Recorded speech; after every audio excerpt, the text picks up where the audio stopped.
আপনি করবেন, কি সংস্কার আপনি করবেন? আচ্ছা, এই আমি আপনাকে শেষ প্রশ্নটা করছি। এই যে নতুন দলের একজন নেতা জনাব সার্জিস আলম, উনি আজকে একটা কথা বলেছেন যে শেখ হাসিনাকে নাকি ফাঁসির দড়িতে ঝোলানোর আগ পর্যন্ত এই দেশে নির্বাচন হবে না। তো এটার মাধ্যমে সে আসলে কি করতে চায়? নির্বাচনটা কি তাহলে শেখ হাসিনা ফাঁসির দড়ি থেকে উঠানো এত সহজ, এবং তাকে গিয়ে এত দ্রুত নির্বাচন তাহলে কি হবে নির্বাচনটা? আপনি নির্বাচনের কথা বলছেন, তারা তো নির্বাচনকে দূরে সরিয়ে দিচ্ছে তাহলে। আমি আপনাকে বলি, একটা পিতার অনেক ধরনের, একটা মানুষের অনেক সন্তান থাকে, সুসন্তান থাকে, কুসন্তান থাকে। আর একটু ইজ্জত করে কইলে বলা যায় বেত্তুমিস থাকে, বেয়াদব থাকে। আমরা একটা বিপদে পড়ছি বাংলাদেশে। এই বিপদটার মাঝে আজকে পড়ছি, বেয়াদবদের বিপদটার মাঝে। ও কি জানে? ওর বাপে জানে। ওর বাড়ি থেকে 500 350 কিলোমিটার, বাপে যার বাড়ি তো পঞ্চগড়ে। কয়দিন লাগে একটা মানুষকে ফাঁসিতে ঝুলাইতে? ও কেন গিয়া ওই যে আইসিটিতে জিজ্ঞাসা করে না?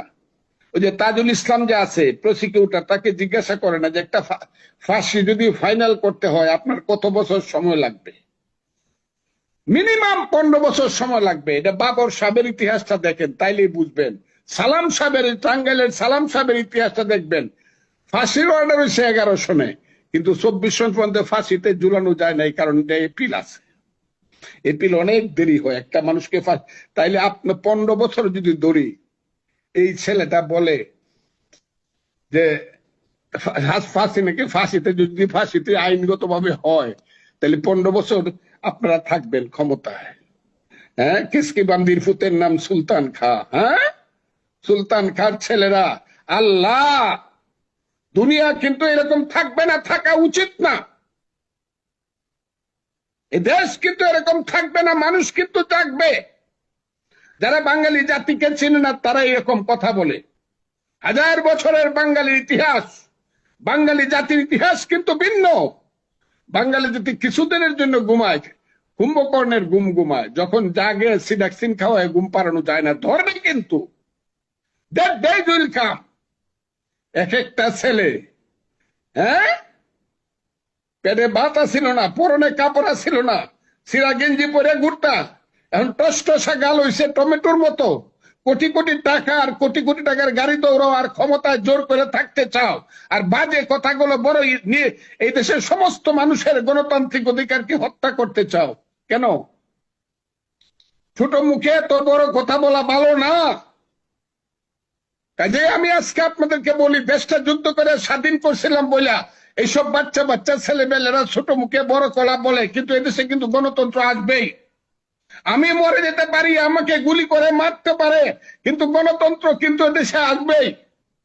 এবং এদের কারো জামানত বাঁচবে না। রিয়েল ইলেকশন হইলে পরে আমি চ্যালেঞ্জ করে দিলাম, বিএনপি অফিস থেকে জাস্ট খালি ধানের শীষ মার্কাটা দিয়ে রাখবো, একজন পিয়নকে দিয়ে দিব পঞ্চগড়ে, জামানত বাঁচবে না কারো।